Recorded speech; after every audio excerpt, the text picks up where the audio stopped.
Welcome to my YouTube channel B square. आज की video में हम लोग पढ़ने जा रहे हैं प्राकृतिक संख्याएं और पूर्ण संख्याएं। प्राकृतिक संख्याओं में भी हम कुछ पढ़ेंगे, जैसे कि स्थानीय मान पढ़ेंगे, इसमें अंकित मान पढ़ेंगे, कौन से बनने वाली छोटी व बड़ी संख्याएं, पूर्ववर्ती अनुवर्ती संख्याएं, संख्या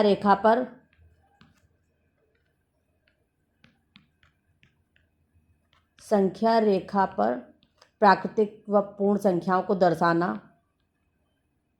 प्राकृतिक संख्याओं को दर्शाना,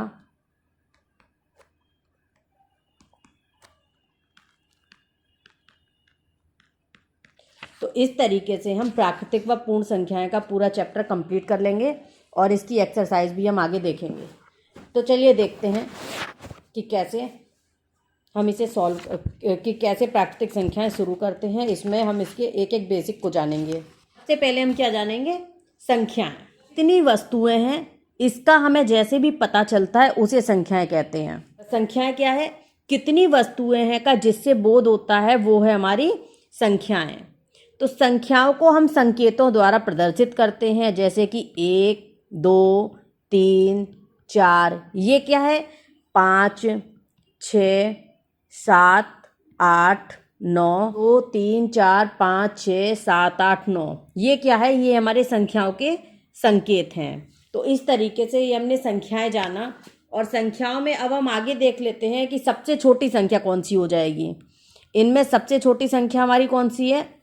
1 अंक की सबसे छोटी संख्या कौन सी होगी? 1। और 1 अंक की सबसे बड़ी संख्या, 1 अंक की सबसे बड़ी संख्या हमारी कौन सी होगी? 9। ऐसे ही 2 अंकों की सबसे छोटी संख्या, 2 अंकों की सबसे छोटी संख्या कौन सी हो जाएगी? 1 के आगे हम लगा देंगे 0। और ऐसे ही 2 अंकों की सबसे बड़ी संख्या कौन सी हो जाएगी हमारी? बड़ी संख्या अगर हमें निकालनी है तो क्या करेंगे? जितने अंक हैं उतनी ही बार 9 रखेंगे। 1 अंक की सबसे बड़ी थी 9, 2 अंकों की हो जाएगी 99, 3 अंकों की सबसे छोटी संख्या हमारी हो जाएगी कितनी? 1 के आगे उतने 0 लगाएंगे कि तीनों अंक मिला के 3 हो जाए। 1, 2, 3 अंक हो गए, यानी 1 के आगे 2 0, यानी 100 हो गई। ऐसे 3 अंकों की सबसे बड़ी संख्या हमारी कौन सी हो जाएगी? बड़ी में तो सबसे आसान है, उतने ही 9 लिख देंगे। 3 बार 9 लिख दिया, 999। ऐसे ही 4 अंकों की सबसे छोटी संख्या, 1 के आगे क्या लगाएंगे? 3 0, यानी कि 1000। और 4 अंकों की सबसे बड़ी संख्या कौन सी हो जाएगी? 9 लिखेंगे 4 बार, 9999। इसी तरीके से 5 अंक, 6 अंक, 7 अंक की हम आसानी से संख्या छोटी व बड़ी ज्ञात कर सकते हैं। तो ये हमारा हुआ अंकों से बनने वाली छोटी व बड़ी संख्या। अब आगे हम देख लेते हैं कि क्या है। जैसे कि हमें दिया रहता है, ये है आगे, हमें दिया गया है कोई भी अंक 2, 3, 5, 1, 4 से बनने वाली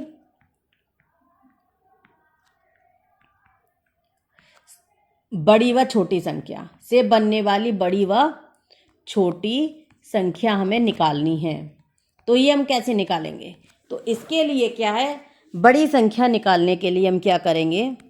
कॉमा हटा के हम क्या करेंगे? सबसे पहले सबसे बड़ा अंक लिखेंगे। सबसे बड़ा अंक हमारा कौन सा है इसमें? 5, 5 से छोटा 4, 4 से छोटा 3, 3 से छोटा 2 और 2 से छोटा 1। ये हुई हमारी बड़ी संख्या। और इसी को हम कहें कि छोटी संख्या। सबसे छोटी संख्या कौन सी हो जाएगी इन अंकों से बनने वाली? अगर हम इसे पढ़ेंगे तो कैसे पढ़ेंगे? 2 को एक साथ पढ़ेंगे, इसे अलग से पढ़ेंगे, इन 2 को एक साथ पढ़ेंगे। तो कितना हुआ?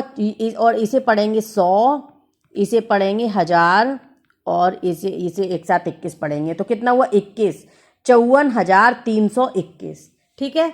अब छोटी संख्या कौन सी हो जाएगी? इसी में से सबसे पहले छोटा अंक लिखेंगे 1, उससे बड़ा 2, उससे बड़ा 3, उससे बड़ा 4 और उससे बड़ा 5। तो ये हुई हमारी इन अंकों से बनने वाली सबसे छोटी संख्या और सबसे बड़ी संख्या। इसे हम कैसे पढ़ेंगे? 12,345। इतना क्लियर हुआ। अब इसी का हम एक और देख लेते हैं, जो अक्सर लोग गलती कर देते हैं। अगर इसी में शून्य भी दिया हो, यानी 0 भी दिया गया हो, जैसे हमारे पास कोई संख्या दी 7, 0, 5, 4, 2, 1 से बनने वाली बड़ी व छोटी संख्या। तो इसके लिए हम क्या करेंगे, बड़ी संख्या निकालना तो आसान होता है। अभी हमने ऊपर क्या किया था, सबसे पहले बढ़ांक लिखेंगे 7, कॉमा हटा के 5, फिर 4, फिर 2, फिर 1 और 0। ठीक है। और छोटी संख्या निकालने के लिए हम क्या करेंगे, छोटी संख्या के लिए अक्सर लोग गलती क्या कर देते हैं, गलती करते हैं कि सबसे पहले इसका उल्टा कर देते हैं। सबसे छोटा 0, 1, 2, 4, 5, 7। अक्सर बच्चे क्या करते हैं, यही गलती कर देते हैं, लेकिन ये क्या है, ये होता है हमारा गलत। तो इसे सही करने का तरीका क्या है कि हम 0 किसी भी संख्या के पहले ये 0, 1 लिखा है और ये तो वेस्ट हो गया, ये 0 की कोई वैल्यू नहीं है, तो हमेशा इस 0 की वैल्यू है तो ये 10 हुआ।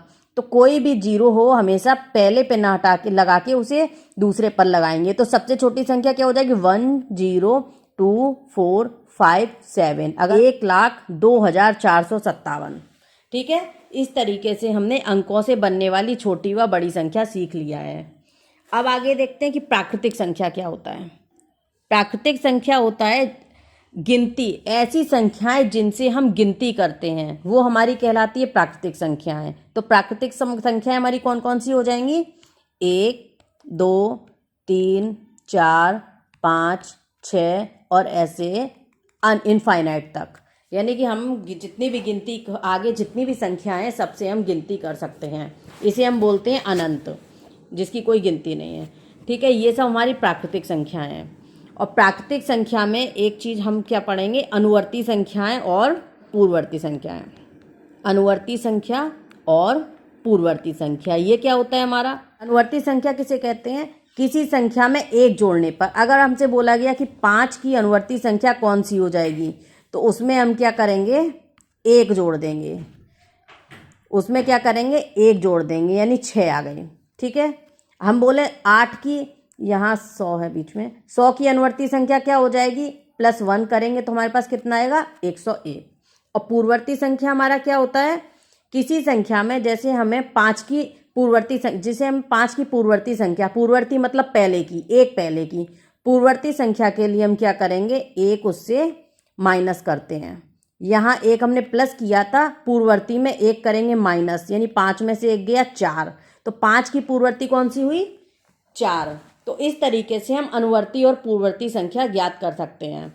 कोई भी संख्या सबसे बड़ी प्राकृतिक संख्या नहीं होती है, क्योंकि कोई भी संख्या हम लेंगे, जैसे हमने कोई भी संख्या ली, कितनी ली हमने संख्या, हमने ली 504।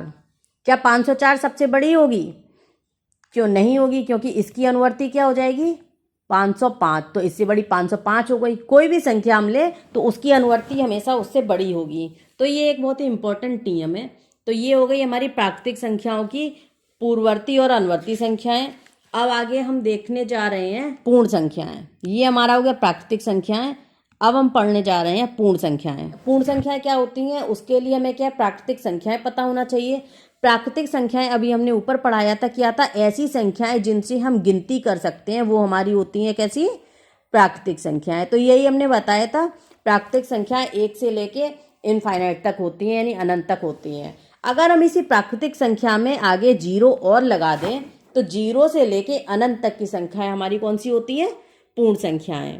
तो जिस तरह से कोई भी प्राकृतिक संख्या सबसे बड़ी प्राकृतिक संख्या नहीं थी, ये हमने रूल देखा था, उसी तरह से कोई भी पूर्ण संख्या सबसे बड़ी नहीं है। तो क्योंकि कोई भी पूर्ण संख्या हमने यहाँ 900 लिया, 900 से बड़ी कौन सी हो जाएगी, 901। तो इसी तरह से जैसे कोई भी प्राकृतिक संख्या सबसे बड़ी प्राकृतिक संख्या नहीं है, उसी तरह से कोई भी पूर्ण संख्या सबसे बड़ी पूर्ण संख्या नहीं है। बड़ी तो पूर्ण संख्या कोई नहीं होगी। सबसे छोटी पूर्ण संख्या कौन सी हो जाएगी, देख के बताएं जरा, सबसे छोटी पूर्ण संख्या कौन सी हो जाएगी, 0। 0 से छोटी तो कोई है नहीं, 0 से शुरू होके अनंत तक गई है। सबसे बड़ी पूर्ण संख्या कोई नहीं होती। और बड़ी कौन सी है, सबसे बड़ी पूर्ण संख्या कौन सी होती है, कोई नहीं। ठीक है, इतना क्लियर हुआ। अब हम क्या करेंगे, संख्या रेखा पर हम देख लेते हैं इन संख्याओं को। इन संख्याओं को, पूर्ण संख्याओं को हम लोग देख लेते हैं संख्या रेखा पर। ये है संख्या रेखा। इस तरीके से ये हुई हमारी रेखा। इसमें हम बीच में रखते हैं 0। 0 के इधर 1, 2, 3, 4, 5, 6, 7, 8 और ये 9। ठीक है, जीरो के ये है हमारा जीरो, ये हमारा है जीरो। जीरो के इधर हमारा क्या होता है दायां, और जीरो के इधर हमारा क्या होता है बायां। ठीक है, इधर होता है बायां। दाईं तरफ संख्या हमेशा प्लस की होती हैं, यानी धनात्मक होती हैं, और बाईं तरफ की संख्याएं हमेशा जीरो के माइनस की होती हैं, यानी कि ऋणात्मक होती हैं। इतना क्लियर हुआ।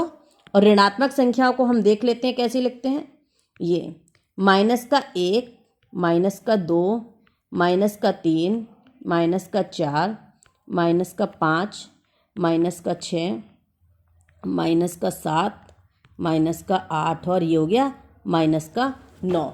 तो इस तरीके से ये जो डिस्टेंस होती है हर एक के बीच की, ये बराबर होती है।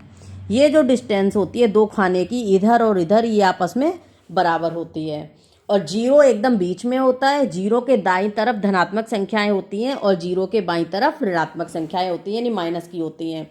और जीरो से दाएं तरफ की धनात्मक संख्या क्या होती है हमेशा, कैसी होती है, हमेशा बड़ी होती हैं। जीरो के ये संख्याएं हमेशा बड़ी होती हैं, और जीरो से बाईं ओर की संख्या हमेशा कैसी होती हैं, छोटी होती हैं। इतना क्लियर हुआ। ये हुआ संख्या रेखा पर संख्याओं को दर्शाना। तो इस तरीके से ये हमने देख लिया संख्या रेखा पर संख्याओं को। आगे हम एक पढ़ने जा रहे हैं, क्या, तत्समक अवयव। तत्समक अवयव, या फिर इसे हम क्या बोलते हैं, योज्य तत्समक। योज्य तत्समक, तत्समक अवयव या फिर योज्य तत्समक। तो ये आगे देख लेते हैं ये क्या होता है तत्समक अवयव या फिर योज्य तत्समक। किसी पूर्ण संख्या में, कोई भी पूर्ण संख्या हमने ली, किसी पूर्ण संख्या में यदि शून्य को जोड़ा जाए, किसी भी पूर्ण संख्या में यदि शून्य को जोड़ा जाता है तो योगफल वही संख्या होती है। जैसे हमारे पास कोई पूर्ण संख्या है 7, इसमें अगर हम 0 को जोड़ें तो उत्तर हमेशा क्या आएगा, 7 आएगा। तो यही है योज्य तत्समक या तत्समक अवयव। किसी भी पूर्ण संख्या में अगर हम 0 को जोड़ें, उत्तर हमेशा वही संख्या प्राप्त होगा। कितना आया, जो संख्या थी वही हमारा उत्तर आया। तो इस तरह 0 को, यहाँ पे ये जो हमारा 0 है, इस 0 को हम क्या बोलते हैं, योज्य तत्समक। तो यानी योज्य तत्समक हमारा क्या है, 0। ठीक है, इतना क्लियर हुआ। अब आगे देखते हैं संख्या रेखा पर जोड़ सीख रहे हैं। हमें कोई सवाल हमें पहला दिया गया है, हमें संख्या रेखा पर जोड़ना है 5 + 4, ये हमारा कितना आएगा, ये हमें संख्या रेखा पर दिखाना है। तो इसके लिए हम क्या करेंगे, सबसे पहले हमने यहाँ पे ये संख्या रेखा बना ली, ये हमारा 0 है। सेम डिस्टेंस पे हमने ऐसे संख्याएं लिख ली, 1 2 3, ये हुआ 4 5 6 7 8 9 10। ठीक है, पहले क्या है 5, यानी कि यहाँ से हम शुरू करेंगे और लाएंगे कहाँ तक, 5 तक। तो ये हुआ हमारा, और यहाँ से हमने शुरू किया तो तीर उसी दिशा में हम लगाएंगे जिस दिशा में हमारी लाइन चल रही है। ठीक है, अब दूसरा क्या है 4, अब यहीं से हमने स्टार्ट किया और 4 खाने 1 2 3 4 यहाँ तक ले आए, ये हुआ। और किस तरफ को हमने चला, इधर को, ऐसे। ठीक है, तो हम कहाँ से कहाँ तक आ गए, ये हम आ गए यहाँ से लेके ये पूरा चल के यहाँ तक, ये क्लियर लाइन नहीं है, यहाँ से चल के हम ये आए पूरा यहाँ तक, ये चल के आए इधर को, तो या कहाँ पे आ गए, 9 पे, यानी कि उत्तर हमारा कितना आया, 9। कितना उत्तर आया, 9। तो इस तरीके से यहाँ हम लिख सकते हैं 5, ये है 4, और पूरा ये हमारा कितना हो गया, 9। यानी कि 5 + 4 बराबर संख्या रेखा पर हमने कितना जोड़ा, 9। इस तरीके से हम संख्या रेखा पर जोड़ सकते हैं। आगे एक एग्जाम्पल और देख लेते हैं। दूसरा एग्जाम्पल क्या है, हमें जोड़ना है 2 + 3 + 4, ये कितना आएगा। तो इसके लिए हम क्या करेंगे, पहले संख्या रेखा पर बनाएंगे, इधर 0, सेम डिस्टेंस पर अंकों को लिखेंगे, 1 2 3 4 5 6 7, 8, 9, 10, 11, 12। ठीक है, अब हमने स्टार्ट किया 2 + 3, यानी पहले हमें 2 लेना है, 0 से स्टार्ट करके 2 तक लाएंगे, 1 और 1 2, ये हम यहाँ तक ले आए। हम कहाँ से कहाँ चले, 0 से लेके 2 तक चले। ठीक है, अगला हम 3 जोड़ेंगे, तो 2 से हमने स्टार्ट करा और 3 खाने, 1 2 3, 5 तक लाएंगे, ये हुआ ये हुआ। कहाँ से चले, 2 से चले, इधर चल के इधर 5 पे आ गए। अब 4 क्या किया, 5 से स्टार्ट किया, 1 2 3 4 खाने, यहाँ तक आए, 9 तक, ये हुआ ये। कहाँ से चले, ऐसे चले ऐसे चले ऐसे चले, तो ये हम कितना चले थे, 2, यहाँ पे कितना चले थे, 3, यहाँ पे कितना चले थे, 4। तो कहाँ से कहाँ तक आ गए हम, 0 से लगातार हम कहाँ पे आ गए, 9 पे, और किधर को चले, इस तरीके से चले। तो ये हमारा कितना आया, 9। तो उत्तर हमारा कितना आया, 9। इस तरीके से हम संख्या रेखा पर जोड़ दर्शा सकते हैं। अब आगे देखते हैं संख्या रेखा पर घटाना। संख्या रेखा पर घटाना, संख्या रेखा पर जैसे हमने जोड़ा था उसी तरह से संख्या रेखा पर घटाना है। उसके लिए थोड़ा सा अलग करना पड़ेगा। तो जैसे हमें कोई सवाल दिया गया है, 9 - 6 हमें करना है कि कितना आएगा, इसे हमें संख्या रेखा पर करना है। संख्या रेखा पर करने के लिए हम क्या करेंगे, सबसे पहले हम क्या करेंगे, संख्या रेखा बना देंगे हम। 0 1 2 3 4 5 6 7 8 9, ठीक है, और 10 11, ये हो गई हमारी संख्या रेखा। पहले क्या हमें 9 लाना है, 0 से लेके हम चले कहाँ तक, 9 तक। ये कहाँ तक चले, 0 से लेके हम चले इधर 9 तक, ये लिख देंगे हम। 0 से लेके हम कहाँ तक चले, 9 तक। 9 में से हमें घटाना क्या है, 6। तो घटाने के लिए हम क्या करेंगे, इधर से गिनना स्टार्ट करेंगे, 1 2 3 4 5 6, यानी 3 तक हमें आना है। घटाने के लिए हम क्या करेंगे, नीचे की तरफ उल्टा आएंगे। कहाँ तक हम आए थे, 6 घटाना था, 1 2 3 4 5 6, ये 3 तक। ठीक है, और चले हम कैसे, इधर को चले, फिर इधर को चले, फिर इधर ऊपर को चले, ये हमारा कितना चले, 6। तो अब हमारा बचा कितना, 1 2 3 खाने बचे, यानी उत्तर हमारा कितना आया, 3। इस तरीके से हम संख्या रेखा पर घटाना कर सकते हैं। ये हुआ हमारा संख्या रेखा पर जोड़ व घटाना। अब हम क्या पढ़ेंगे, पूर्ण संख्याओं में गुणा के कुछ नियम होते हैं। पूर्ण संख्याओं के गुणन के प्रगुण, अब हम ये पढ़ने जा रहे हैं। तो इसके लिए सबसे पहला नियम हमारा क्या है, समवरक नियम। कौन सा, सबसे पहला हमारा कौन सा है, समवरक नियम।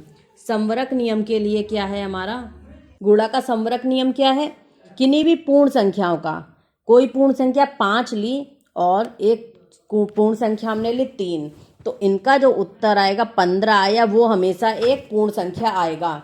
तो ये है हमारा गुणा का समवरक। किन्हीं भी 2 पूर्ण संख्याओं का गुणनफल अगर किया जाए तो उत्तर भी हमारा क्या आएगा, पूर्ण संख्या। 5 पूर्ण संख्या है, 3 भी पूर्ण संख्या है, 15 भी हमारा कैसा आएगा, पूर्ण संख्या। ये है हमारा गुणा का समवरक नियम।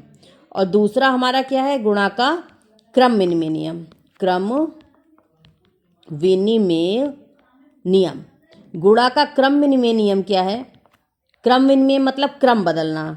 तो जैसे कोई हमारे पास पूर्ण संख्या है 5 × 4, इसका उत्तर कितना आएगा, 20।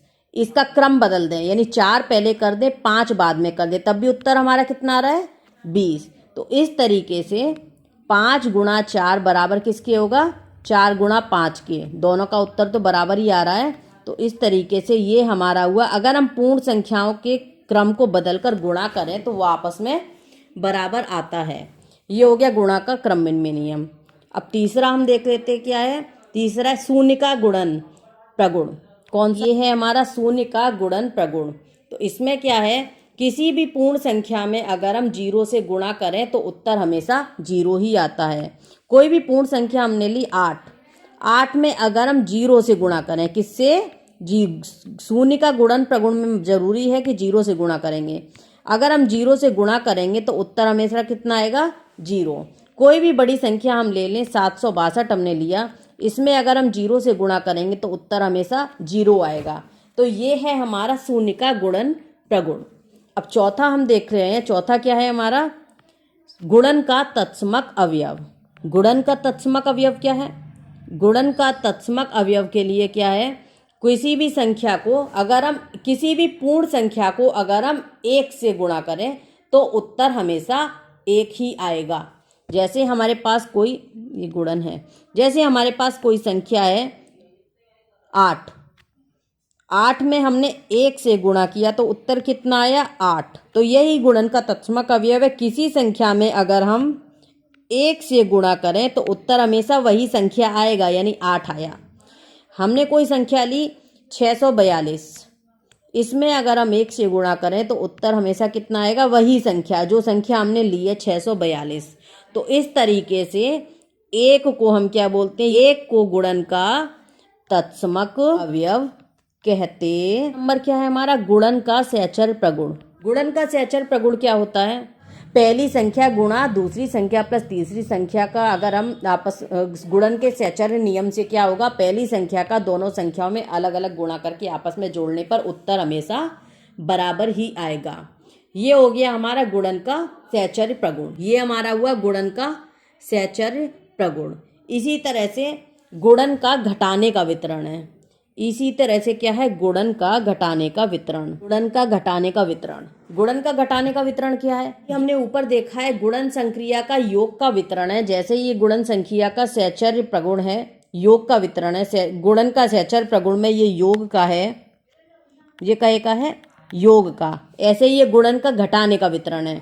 कोई भी संख्या हमें दी है 4, इसका गुणा 5 - 3 इसमें करना है तो इसे हम क्या कर सकते हैं? अलग अलग गुणा कर सकते हैं दोनों में। 4 × 5 - 4 × 3। तो इसे हम सॉल्व करेंगे तो कितना आएगा? 5 में से 3 गए 2 बराबर, ये आया 20 - 12 और ये कितना आया? 8। ये भी हमारा कितना आ गया? 8। तो ये है घटाने का वितरण नियम, गुणन का घटाने का वितरण नियम। ये हमारा कंप्लीट हो गया गुणा की। अब हम क्या करने जा रहे हैं? भाग की संक्रियाएं। पहला नियम क्या है? 5, यानी पूर्ण संख्या में 0 से भाग देने पर उत्तर हमेशा अपरिभाषित आता है। दूसरा नियम क्या है?